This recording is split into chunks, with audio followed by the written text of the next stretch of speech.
ಇವತ್ತಿನ ತರಗತಿಯಲ್ಲಿ techniques of ಟೀಚಿಂಗನ್ನು ನೋಡೋಣ.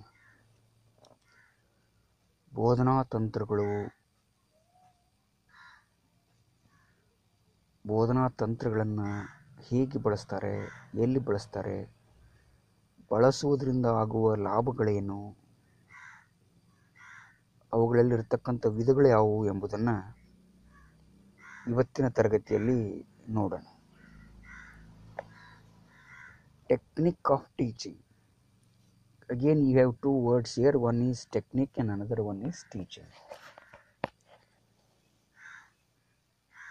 Who use the technique? One who teach will use the technique ಅಂತ. Technique ಅಂದರೆ ತಂತ್ರಗಳನ್ನು ಬಳಸಿ ನಾವು ಬೋಧನೆ ಮಾಡಬೇಕು ಅನ್ನೋ ಅರ್ಥದಲ್ಲಿ ಟೆಕ್ನಿಕ್ಸ್ ಆಫ್ ಟೀಚಿಂಗನ್ನು ತೆಗೆದುಕೊಳ್ಳೋಣ. ಅದರಲ್ಲಿ ನಮ್ಮ ಸಿಲೆಬಸ್ಗೆ ತಕ್ಕನಾಗಿರ್ತಕ್ಕಂಥವು 3 ಇದ್ದಾವೆ. ಒಂದು ಕ್ವೆಶ್ಚನಿಂಗು, ಎರಡನೇದು ಡಿಸ್ಕಷನ್ನು, ಮೂರನೇದು ನರೇಷನ್ ಅಂತ. The first one is questioning. The second ಅಂದರೆ ಪ್ರಶ್ನಾವಳಿ ಅಂತಾರೆ. ಎರಡನೇದು ಡಿಸ್ಕಷನ್ನು ಅಂದರೆ ಚರ್ಚೆ ಅಂತಾರೆ. ಮೂರನೇದನ್ನು ನಾವೇನಂತ ಕರಿತೀವಿ, ನೆರೇಷನ್ ಅಂತ ಕರೀತಾರೆ. ಅಂದರೆ ಕಥಾರೂಪಣ ಅಂತ ಕರಿತೀವಿ. ನೆರೇಷನ್ ಅಂದರೆ ಕಥಾರೂಪಣ ಅಥವಾ ಕಥಾರೂಪಣ ತಂತ್ರ, ಕಥೆಗಳನ್ನು ಹೇಳೋದು ಅಂತ. ಮೂರನೇದ್ದು. ಹಾಗಾದರೆ ಇವತ್ತು ಕ್ವೆಶ್ಚನಿಂಗ್ ಅಂದರೆ ಏನು ಅಂತ ನೋಡೋಣ. ಇವತ್ತು ಪ್ರಶ್ನಾವಳಿ ಅಥವಾ ಪ್ರಶ್ನಿಸುವಿಕೆ ಅಥವಾ ಪ್ರಶ್ನಾತಂತ್ರ ಅಂತ ಕರೀತಾರೆ. ಈಗಾಗಲೇ ತಾವೆಲ್ಲ ಪ್ರಶ್ನೆ ಮಾಡುವ ರೀತಿ ಹೇಗಿರಬೇಕು, ಯಾವ ಸಮಯದಲ್ಲಿ ಪ್ರಶ್ನೆ ಮಾಡಬೇಕು, ಯಾರಿಗೆ ಪ್ರಶ್ನೆ ಮಾಡಬೇಕು, ಪ್ರಶ್ನೆ ಮಾಡುವ ಹಂತ ಯಾವುದು, ಪ್ರಶ್ನೆ ಮಾಡೋದ್ರಿಂದ ಏನು ಲಾಭಗಳಾಗ್ತವೆ, ಪ್ರಶ್ನೆ ಒಂದು ಮುಖ್ಯವಾಗಿರ್ತಕ್ಕಂಥ ತಂತ್ರ ಅಂತಕ್ಕಂಥದ್ದು ನಿಮಗೆಲ್ಲ ಗೊತ್ತಾಗಿದೆ. ಇದಕ್ಕೆ ನಾವು ಏನಂತ ಕರಿತೀವಿ ಇಂಗ್ಲೀಷ್ನಾಗ, ಇಂಟರಾಗೇಟಿವ್ ಫಾರ್ಮ್ ಅಂತ ಕರಿತೀವಿ, ಆರ್ ಇಂಟರಾಗೇಟಿವ್ ಫಂಕ್ಷನ್ ಅಂತ ಕರಿತೀವಿ. ಅಂದರೆ ಪ್ರಶ್ನಿಸುವ ರೀತಿ ಅಥವಾ ಪ್ರಶ್ನಿಸುವ ಹಂತ ಅಂತ ಕರಿತೀವಿ ಅಂತ. Or it is a instructional clue or stimulate that convey to set the content elements to be learned or direction for what they are to do and how they are to do it ಅಂತ.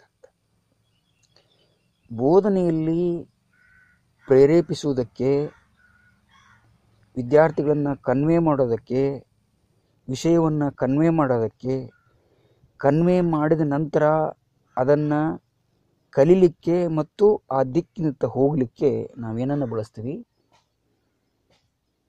ಕೊಂಡಿಯಾಗಿ ಬಳಸ್ತಕ್ಕಂಥದ್ದನ್ನು ನಾವು ಪ್ರಶ್ನೆ ಅಂತ ಭಾವಿಸ್ತೀವಿ. ಹಾಗಂದ್ರೆ ಇದು ಏನು ಮಾಡುತ್ತೆ ಅಂದರೆ ಪ್ರಶ್ನೆ, what they are to do ಅಂದರೆ what the student are to do,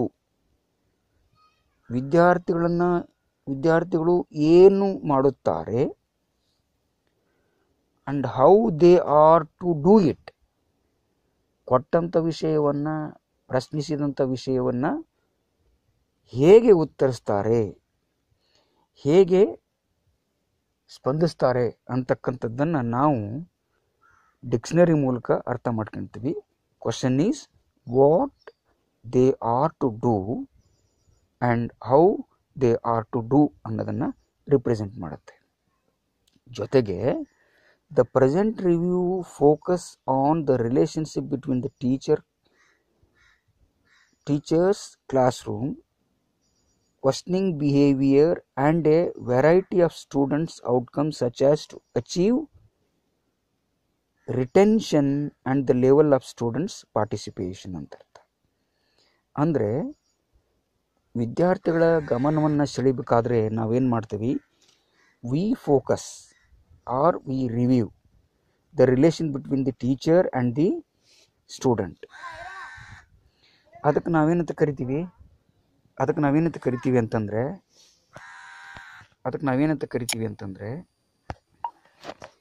C we review and to focus the relation between the teacher and the student. That's what we called it as teacher classroom questioning behavior, that is TCRB. We called it as TCRB, teacher classroom questioning behavior. And a variety of students outcome, that is what the relation between these two. That's what we call it as teacher classroom questioning behavior, TCQB, that we call TCQB, teacher classroom questioning behavior. And a variety of students outcomes, such as at the same time you have to search the variety of the behaviors of the students, such as achievement, retention, and the level of students participation. Achievement means ಏನು ಸಾಧನೆ ಮಾಡಿದ್ದಾರೆ, ಯಾವ ರೀತಿ ಅವರ ಧಾರಣ ಶಕ್ತಿ ಇದೆ, ಜೊತೆಗೆ ಯಾವ ಹಂತದಲ್ಲಿ ಎಲ್ಲ ವಿದ್ಯಾರ್ಥಿಗಳು ಭಾಗವಹಿಸ್ತಾರೆ ಅಂತಕ್ಕಂಥದ್ದನ್ನು ನಾವು ಸಾಮಾನ್ಯವಾಗಿ ಪ್ರಶ್ನಾವಳಿಯಿಂದ ಟೆಸ್ಟ್ ಮಾಡ್ತೇವೆ. And the next is what are the varieties of questioning. ಏನು ನಾವು variety of purposes in the questioning ನೋಡ್ತೀವಿ ಅಂತಂದರೆ, to develop interest and motivate students to become actively involved in the lesson ಅಂತ ಅರ್ಥ. ಅಂದರೆ ಪಾಠದಲ್ಲಿ ಆಸಕ್ತಿಯಿಂದ ಮತ್ತು ಅಭಿಪ್ರೇರಣೆ ಇರುವಂತೆ, ಚಟುವಟಿಕಾತ್ಮಕವಾಗಿರುವಂತೆ ಅವರನ್ನು ಡೆವಲಪ್ ಮಾಡ್ತೀವಿ ಅಂತ ಅರ್ಥ. Next is to evaluate students preparation and check on homework completion ಅಂತ ಅರ್ಥ. ಅಂದರೆ ಗೃಹಪಾಠ ಯಾವ ರೀತಿ ತಯಾರು ಮಾಡಿದ್ದಾರೆ, ಜೊತೆಗೆ ಅದನ್ನು ಯಾವ ರೀತಿ ಮೌಲ್ಯಮಾಪನವನ್ನು ಮಾಡಿದ್ದೀವಿ ಅನ್ನೋದಕ್ಕೂ ಕೂಡ ಕೆಲವು ಪ್ರಶ್ನೆಗಳನ್ನು ಹಾಕ್ತೇವೆ ಅಂತ. And the next is to develop critical thinking skills and enquiry attitude ಅಂತ. ಇದ್ರ ಜೊತೆಗೆ ನಾವೇನು ಮಾಡ್ತೀವಿ, ವಿಮರ್ಶಾತ್ಮಕ ವಿಚಾರಗಳನ್ನು, ಕೌಶಲ್ಯಗಳನ್ನು ಮತ್ತು ಪುನರಾವಲೋಕನದ ಒಂದು ಮನೋಭಾವವನ್ನು ತಿಳಿದುಕೊಳ್ಳೋಕೆ ಕೂಡ ನಾವು ಕ್ವಶನಿಂಗನ್ನು ಬಳಸ್ತೀವಿ ಅಂತ ಅರ್ಥ. ವಿಮರ್ಶಾತ್ಮಕ ವಿಚಾರಗಳು ಸಾಮಾನ್ಯವಾಗಿ ಮುಖ್ಯವಾಗಿರ್ತಕ್ಕಂಥದ್ದು ಕ್ವಶನಿಂಗಲ್ಲಿ ಬರುತ್ತೆ. ಒಂದು ಪ್ರಶ್ನೆ ಕೇಳಿದರೆ ವಿಮರ್ಶಾತ್ಮಕವಾಗಿ ಹೇಳಬೇಕು, ಕೌಶಲ್ಯಪೂರಿತವಾಗಿ ಹೇಳಬೇಕು, ಮತ್ತು ಅವ್ರಿಗೆ ವಿಚಾರದ ಮನೋಭಾವಗಳು ಪ್ರಾರಂಭ ಆಗ್ತಿರಬೇಕು ಅಂತ ಅರ್ಥ. ಜೊತೆಗೆ next is to review and to summarise previous lessons. ಈ ಹಿಂದೆ ಆಗಿರತಕ್ಕಂತಹ ಪಾಠಗಳ ಪುನರಾವಲೋಕನ ಮಾಡಬೇಕಾಗಿತ್ತಂತಂದರೆ, ಸಾರಾಂಶಗಳನ್ನು ತಿಳ್ಕೋಬೇಕಾಗಿತ್ತಂತಂದರೆ, we automatically use the questioning ಅಂತ ಅರ್ಥ. The questioning is one which we review are the questioning is one which we summarize, that we called. And the next is to nurture insight by exposing new relationship ಅಂತ ಅರ್ಥ. To nurture insights by exposing new relationship. ಹೊಸ ಪಾಠಗಳ, ಹೊಸ ಸಂಬಂಧಗಳ ಅಥವಾ ಹೊಸ ವಿಷಯದ ಅಂತರಂಗದವನ್ನು ನಾವೇನು ಮಾಡ್ತೀವಿ, ಎಕ್ಸ್ಪೋಸ್ ಮಾಡ್ತೀವಿ ಅಂತ ಅರ್ಥ. ಅದನ್ನು ಪ್ರೇರೇಪಿಸ್ತೀವಿ ಅಂತ ಅರ್ಥ. Many students have many expositions and the many insights in relations to the new topic and the new lessons. ಆ ಥರ ಇದ್ದಾಗ ಆ ಹೊಸ ವಿಚಾರಗಳನ್ನು, ಹೊಸ ಘಟಕದ ಮತ್ತು ಉಪಘಟಕದ ವಿಚಾರಗಳನ್ನು ನಾವೇನು ಮಾಡ್ತೀವಿ, ಹೊರಗೆ ತೆಗಿತೀವಿ. ಪ್ರಶ್ನೆಗಳನ್ನು ಮಾಡೋದ್ರಿಂದ ಹೊರಗೆ ತೆಗಿತೀವಿ. The sixth is to assess achievements of instructional goals and objectives. ಅಂದರೆ ಬೋಧನೆ ನಂತರ ವಿದ್ಯಾರ್ಥಿಗಳಲ್ಲಿ ಮೂಡಿರುವಂತಹ ಗುರಿ ಮತ್ತು ಉದ್ದೇಶಗಳನ್ನು ಪರೀಕ್ಷಿಸ್ತೇವೆ ಅಂತ. ಒಂದು ಪಾಠ ಮುಗಿದ ನಂತರ, ಒಂದು ಪಾಠದ ಅರ್ಥವನ್ನು ತಿಳಿದುಕೊಂಡ ನಂತರ ವಿದ್ಯಾರ್ಥಿಗಳಲ್ಲಿ ಉದ್ಭವಿಸುವಂಥ, ವಿದ್ಯಾರ್ಥಿಗಳು ಕಂಡುಕೊಂಡಂಥ ಗುರಿ ಮತ್ತು ಉದ್ದೇಶಗಳನ್ನು ನಾವು ಪರೀಕ್ಷೆ ಮಾಡ್ತೇವೆ. ಅಂದರೆ 7th is to stimulate students to pursue learning on their own.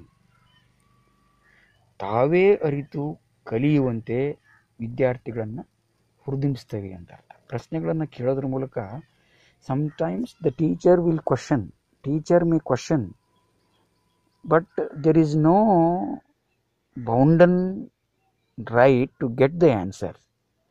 Sometimes if you put the question and leave them alone, they can find their own answer either in the home or in the campus. ಹಾಗೆ ಪ್ರಶ್ನೆ ಯಾಕೆ ಕೇಳಬೇಕು ಅಂತಂದರೆ, ಉತ್ತರ ಹೇಳದೇ ಇರಲಿ, ತಾವೇ ಅರಿತುಕೊಂಡು ಕಲಿಯುವಂತಹ ಒಂದು ಪ್ರೇರೇಪಣೆಯನ್ನು ಮಾಡೋದಕ್ಕೋಸ್ಕರ ನಾವೇನು ಮಾಡ್ತೀವಿ, ಪ್ರಶ್ನೆಗಳನ್ನು ಕೇಳ್ತೇವೆ. ತಾವೇ ಅರ್ಥಕೊಳ್ಬೇಕು ಅನ್ನೋ ಒಂದು ಉದ್ದೇಶದಿಂದ ನಾವು ಪ್ರಶ್ನೆಗಳನ್ನು ಕೇಳ್ತೇವೆ. These are some of the purposes of questioning ಅಂತ. Then ಇಲ್ಲಿ there are some 5 steps are there to question. The first one is attending to be questions. ಪ್ರಶ್ನೆಗಳನ್ನು ಒದಗಿಸುವಿಕೆ ಹೇಗಿರಬೇಕು ಅನ್ನೋದು ಗೊತ್ತಿರಬೇಕು. ಹೆಂಗೆ ನಾವು ಕೇಳಬೇಕು, ಹೆಂಗೆ ನಾವು ಅವರು ಒದಗಿಸ್ಬೇಕು, ವಿಷಯಾತ್ಮಕವಾಗಿರ್ತಕ್ಕಂಥದ್ದನ್ನು, ಆ ವರ್ಗಕ್ಕೆ ಸಂಬಂಧಿಸಿದ್ದನ್ನು, ಆ ವಿದ್ಯಾರ್ಥಿಗಳ ವಿಚಾರ ಮಟ್ಟಕ್ಕೆ ಸಂಬಂಧಿಸಿದ್ದನ್ನು, ಅವರ ಬುದ್ಧಿಮಟ್ಟಕ್ಕೆ ಸಂಬಂಧಿಸಿದ್ದನ್ನು ಅಟೆಂಡಿಂಗ್ ದ ಕ್ವಶನ್ ಮಾಡಬೇಕು. Then deciphering the meaning of the question ಅಂತ ಅರ್ಥ. ಅಂದರೆ ಪ್ರಶ್ನೆಗಳನ್ನು ಅರ್ಥೈಸುವಿಕೆ ಕೂಡ ಒಂದು ಸ್ಟೆಪ್. ನಾವು ಕೇಳಿದಂಥ ಪ್ರಶ್ನೆ ಅರ್ಥ ಆಗಬೇಕು. ಯಾವಾಗ ಅರ್ಥ ಆಗುತ್ತೆ? ನಾವು ಹಿಂದೆ ಅದನ್ನು ಎಕ್ಸ್ಪ್ಲೇನ್ ಮಾಡಿದಾಗ, ಅದನ್ನು ವಿವರಣೆ ಕೊಟ್ಟಾಗ ನಾವು ಕೇಳಿದಂಥ ಪ್ರಶ್ನೆ ಅರ್ಥ ಆಗುತ್ತೆ. ನಾವು ಪ್ರಶ್ನೆಯನ್ನು ಮಾಡುವಾಗ ಅದು ವ್ಯಾಕರಣಬದ್ಧವಾಗಿದ್ದರೆ, ಅರ್ಥಪೂರ್ಣವಾಗಿದ್ದರೆ, ವಿದ್ಯಾರ್ಥಿಗೆ ತಿಳಿಯುವಂಥದ್ದಿದ್ದರೆ ಅದು ಅರ್ಥ ಆಗುತ್ತೆ ಅಂತ. Next is generating A convert response ಅಂತ ಹೇಳ್ತಾರೆ. ನೋಡ್ರಿ, ಒಂದು ಪ್ರಶ್ನೆ ಕೇಳಿದರೆ ವಿದ್ಯಾರ್ಥಿಗಳು ಪ್ರತಿಕ್ರಿಯಿಸುವಂತೆ ಬದಲಾಗಬೇಕು ಅಂತ. ಪ್ರಶ್ನೆಯನ್ನು ಕೇಳಿದಾಗ ಪ್ರತಿಕ್ರಿಯಿಸುವಂತೆ ಬದಲಾಗಬೇಕು. ಅಂದರೆ ನನ್ನ ಪ್ರಶ್ನೆ ಕನಿಷ್ಠ 50ರಿಂದ 60% ವಿದ್ಯಾರ್ಥಿಗಳು ಉತ್ತರಿಸುವಂತೆ ಇರಬೇಕು ಅಂತ. ಅಂದರೆ ಅವರನ್ನು ಪ್ರತಿಕ್ರಿಯಿಸುವಂತೆ ಮಾಡಬೇಕು. And the next is generating an overt response and often ಅಂತ. ಅಂದರೆ ಬಹಿರಂಗ ಪ್ರತಿಕ್ರಿಯೆಗೆ ಉತ್ತೇಜಿಸಬೇಕು. ಅಂದರೆ ವಿದ್ಯಾರ್ಥಿಗಳು ತಾವೇನೇ ಉತ್ತೇಜನಕ್ಕೊಳಗಾಗಿ ತಮ್ಮಲ್ಲಿರತಕ್ಕಂತಹ ವಿಚಾರವನ್ನು, ಜಾಣ್ಮೆಯನ್ನು ಬಹಿರಂಗಪಡಿಸಬೇಕು. The intuition should be overt by asking the question. ಪ್ರಶ್ನೆ ಹೇಗಿರಬೇಕು ಅಂತಂದರೆ, ವಿದ್ಯಾರ್ಥಿಯನ್ನು ಬಹಿರಂಗಿಸುವಂತೆ, ವಿದ್ಯಾರ್ಥಿಯನ್ನು ಭಾಗವಹಿಸುವಂತೆ, ಪ್ರತಿಕ್ರಿಯಿಸುವಂತೆ ನಾವು ಮಾಡಬೇಕು ಅಂತ. The fifth is revising the response. ಅಂದರೆ ಪ್ರತಿಕ್ರಿಯೆಗಳನ್ನು ಪರಿಷ್ಕರಣೆ ಮಾಡಬೇಕು ಅಂತ. ವಿದ್ಯಾರ್ಥಿಗಳು ಉತ್ತರ ಹೇಳಿದ ಮೇಲೆ, ವಿದ್ಯಾರ್ಥಿಗಳು ಅರ್ಥ ಮಾಡ್ಕೊಂಡ ಮೇಲೆ ಅವ ಪ್ರತಿಕ್ರಿಯೆಗಳು, ಸುಮಾರು 4ರಿಂದ 5 ಪ್ರತಿಕ್ರಿಯೆಗಳು ಪರಿಷ್ಕರಣೆಗೊಳ್ಳಬೇಕು.